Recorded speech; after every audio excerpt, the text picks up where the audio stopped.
Ketika azan subuh berkumandang dan azan subuhnya tepat waktu, maka waktu makan, minum untuk sahur tidak diperbolehkan lagi. Kalau itu dilanjutkan ketika sudah kumandang azan, maka tidak sah itu puasanya. Idza sami'a ahadukum nida wal ina'u fi yadi ahadihi wal ina'u fi yadihi fala yadh'u hatta yaqdi hajatahu. Jika salah seorang dari kalian mendengar azan sementara gelas masih di tangannya, maka dia minum. Ini rukhsah keringanan, dia bukan azimah.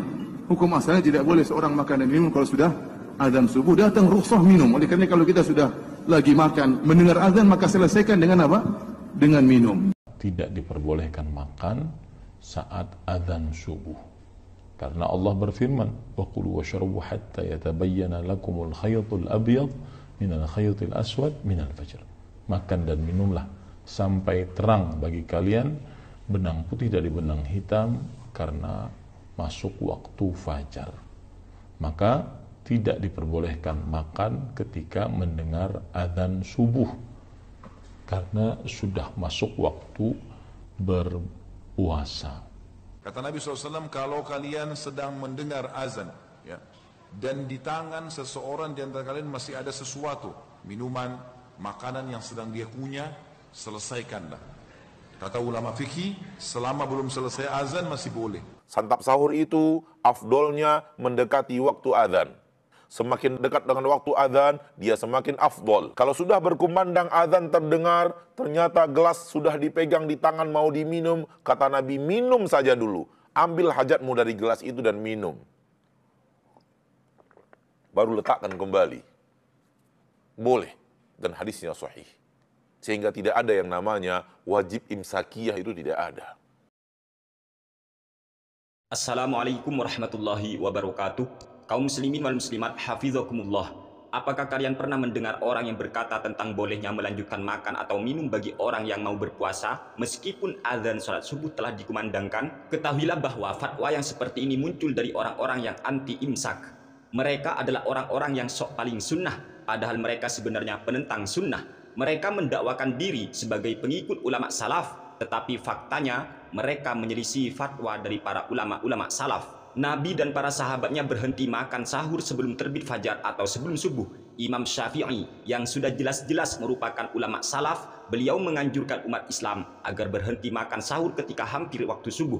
Namun tidak sedikit di antara kaum Wahabi yang justru mereka memperbolehkan kaum muslimin melanjutkan makan atau minum meskipun azan sholat subuh telah dikumandangkan.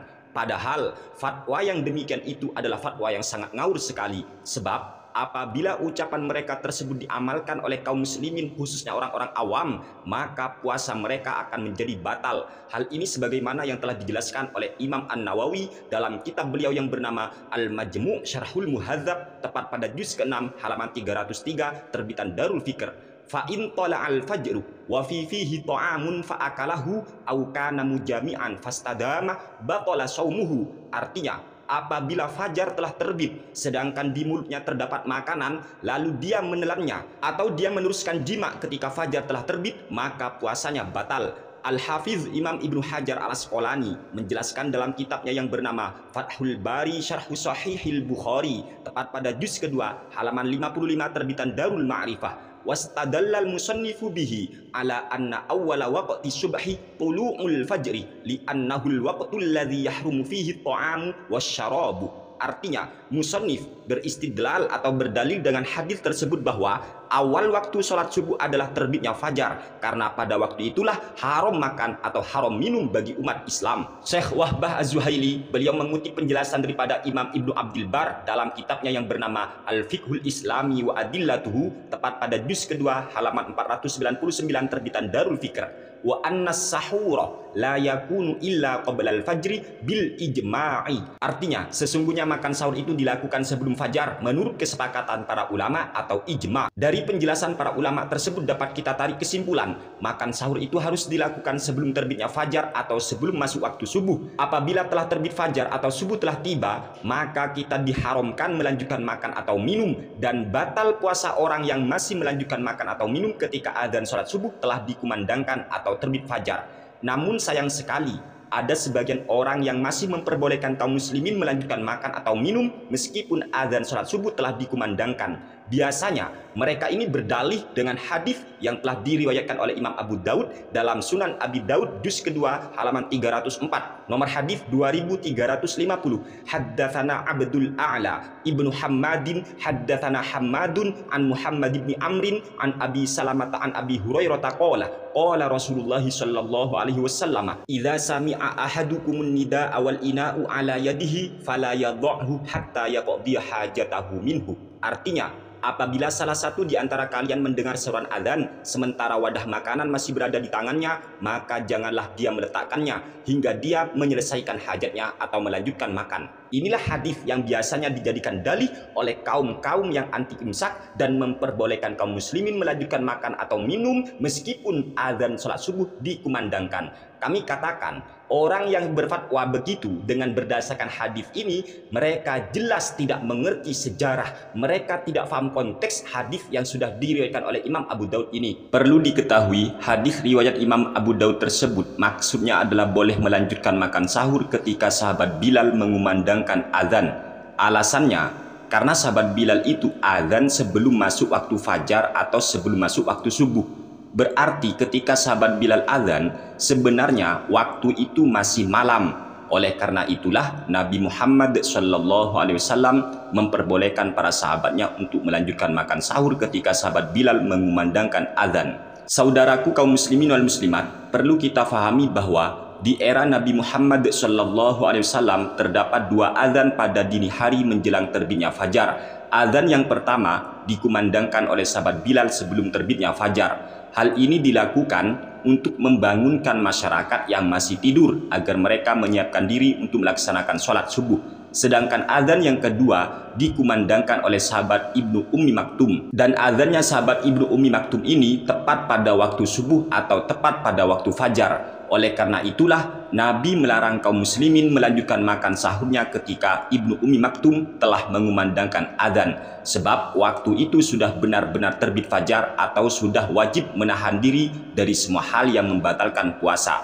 Pemahaman yang seperti ini berdasarkan hadis riwayat Imam Al-Bukhari dalam kitab Sahih Al-Bukhari tepat pada juz ketiga halaman 29. Haddatsana Ubaid bin Ismail an Abi Usamata an Ubaidillahi an Nafi'in an Ibni Umar wal Qasim bin Muhammad an Aisyah radhiyallahu anha anna Bilalan kana yu'adzinu bilailin faqala Rasulullah sallallahu alaihi wasallam kulu washrabu hatta yu'adzina bin Ummi Maktum fa innahu la yu'adzinu hatta yatlu al-fajr. Artinya, dari Sayyidah Aisyah radhiyallahu taala anha, sesungguhnya Bilal itu azan pada malam hari. Kemudian Nabi bersabda, silakan kalian makan dan minum hingga Ibnu Ummi Maktum mengumandangkan azan, karena dia tidak mengumandangkan azan sehingga terbit fajar. Untuk apa sahabat Bilal mengumandangkan azan sebelum masuk waktu sholat subuh? Al-Imam An-Nawawi beliau menjelaskan dalam kitabnya yang bernama Al-Minhaj Syarhus Sahih Muslim Ibn Al-Hajjaj tepat pada juz ke-7 halaman 203 sampai 204 terbitan Daru Ihya Turath Al-Arabi Beirut. Qala al-ulama'u ma'nahu anna Bilalan kana yu'adzinu qabla al-fajri wa yatarabbasu ba'da adzanihi lid-du'a'i wa nahwihi thumma yarqubul fajra فإذا قارب طلوعه نزل فأخبر ابن أم مكتوم فيتأهب ابن أم مكتوم بالطهارة وغيرها ثم يرقى ويشرع في الأذان مع أول طلوع الفجر والله أعلم. Para ulama berkata, maksudnya adalah sesungguhnya sahabat Bilal itu azan sebelum fajar atau sebelum masuk waktu sholat subuh. Setelah azan, beliau gunakan waktunya untuk berdoa dan semacamnya.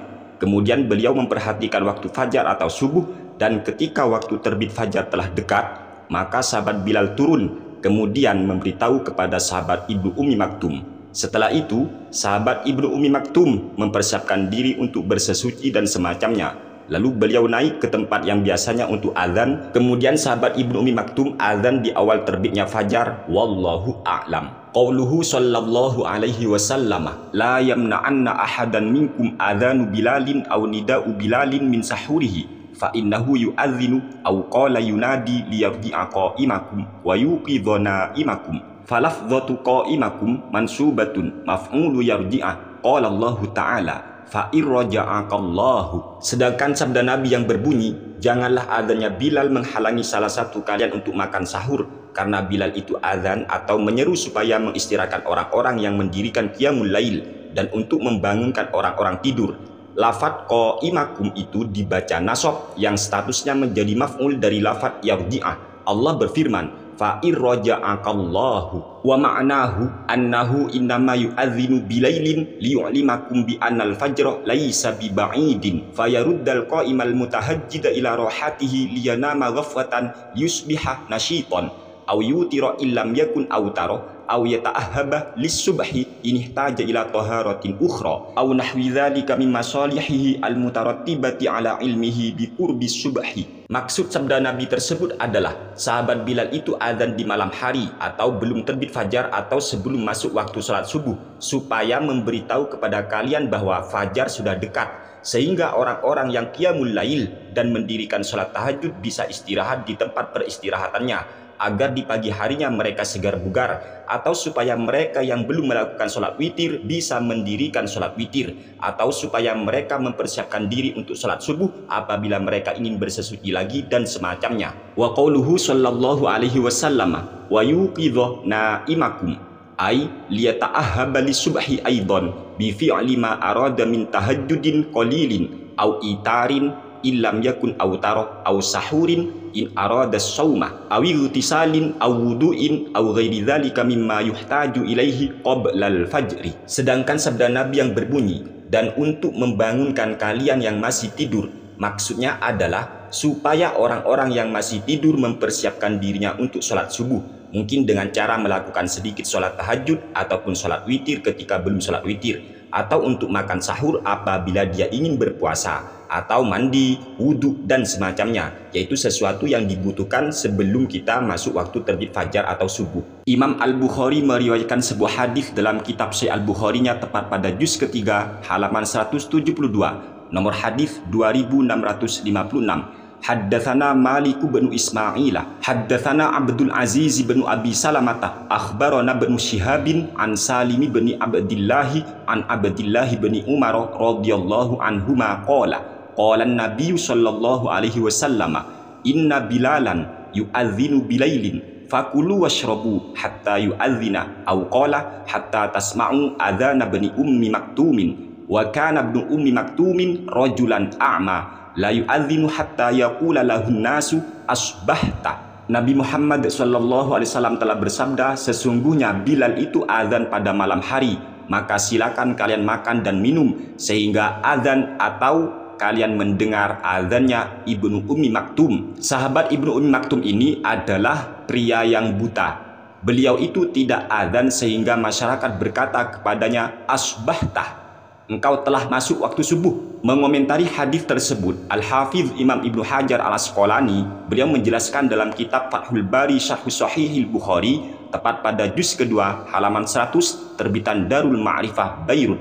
Faqauluhu inna bilalan yu'adzinu bilailin yush'iru anna ibna ummi maktumin bi khilafihi wa li annahu law kana qabla subhi lam yakun bainahu wa baina bilalin farqun li sidqi anna kullan minhuma adzana qabla al-waqti wa hadzal mawdi'u indi fi ghayatil iskali.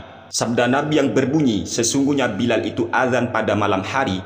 Hal ini memberikan petunjuk bagi kita bahwa sahabat Ibnu Ummi Maktum berbeda dengan sahabat Bilal, dalam artian kalau sahabat Bilal itu azan di malam hari, berarti sahabat Ibnu Ummi Maktum azannya sudah masuk fajar. Dengan alasan andaikan azan yang dilakukan oleh sahabat Ibnu Ummi Maktum ini juga sebelum waktu subuh, tentu tidak akan ada perbedaan antara azannya sahabat Ibnu Ummi Maktum dengan azan sahabat Bilal. Karena kalau begitu kedua-duanya ya azan sebelum masuk waktu sholat subuh. Oleh sebab itulah wa aqrabu ma yuqalu fihi inna adzanahu ju'ila alamatan li tahrimil akli wasyurbi wa ka'annahu kana lahu man yura'il waqta bihaitsu yakunu adzanuhu muqarinan libtida'i tulu'il fajri. Dan yang lebih dekat dengan kebenaran adalah azannya sahabat Ibnu Ummi Maktum itu dijadikan sebagai tanda haramnya makan, haramnya minum. Beliau ini seakan-akan memang memiliki orang untuk menjaga waktu sholat subuh, sehingga azan yang dilakukan oleh sahabat Ibnu Ummi Maktum ini pas libtida'i tulu'il fajri, yaitu permulaan tulu'il fajri atau terbitnya fajar. Ila angqol wa adzanhu yaqa'u fi awwali juz'in min tulu'il fajri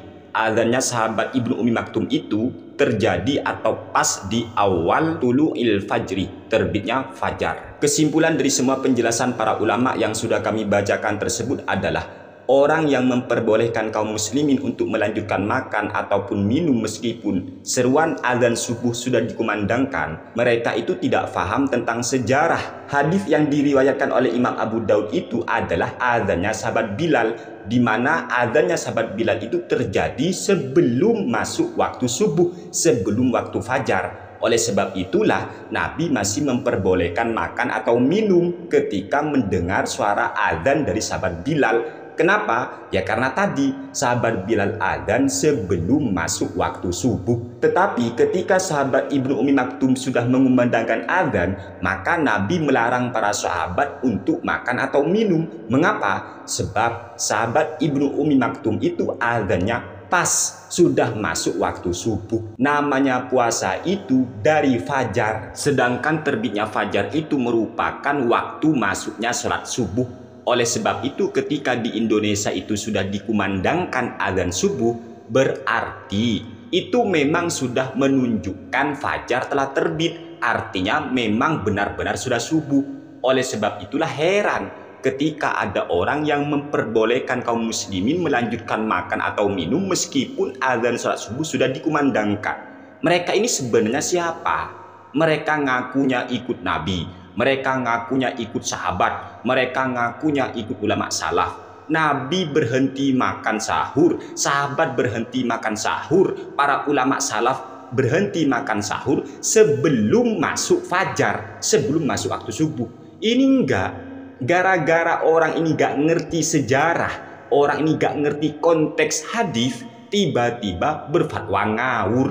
Kasihan umat Rasulullah Shallallahu Alaihi Wasallam, mereka mau berpuasa gara-gara orang tidak ngerti hadis, akhirnya mereka ngikuti fatwa-fatwa ngawur seperti ini. Dan ternyata orang-orang yang memperbolehkan makan atau minum, melanjutkan makan atau minum meskipun azan sholat subuh dikumandangkan, ternyata mereka adalah kaum-kaum yang anti imsak, membid'ah-bid'ahkan imsak. Padahal imsak itu adalah berhenti makan, berhenti minum, berhenti sahur sebelum masuk waktu subuh. Ingat ya, dan yang melaksanakan imsak, berhenti makan, berhenti minum, berhenti sahur sebelum subuh itu adalah Nabi Muhammad SAW, yaitu para sahabat Nabi, para ulama salaf. Gitu teman-teman. Makanya jangan sampai kita itu tergoda, terbuai, tertipu dengan jargon kembali ke Al-Quran, kembali ke hadis, tapi mereka nggak ngerti maksud ayat, nggak ngerti maksud hadis. Ya kacau kalau seperti itu teman-teman. Ayolah kita ikuti para ulama. Semoga apa yang kami sampaikan bermanfaat untuk kita semua. Amin ya rabbal alamin. Wassalamualaikum warahmatullahi wabarakatuh.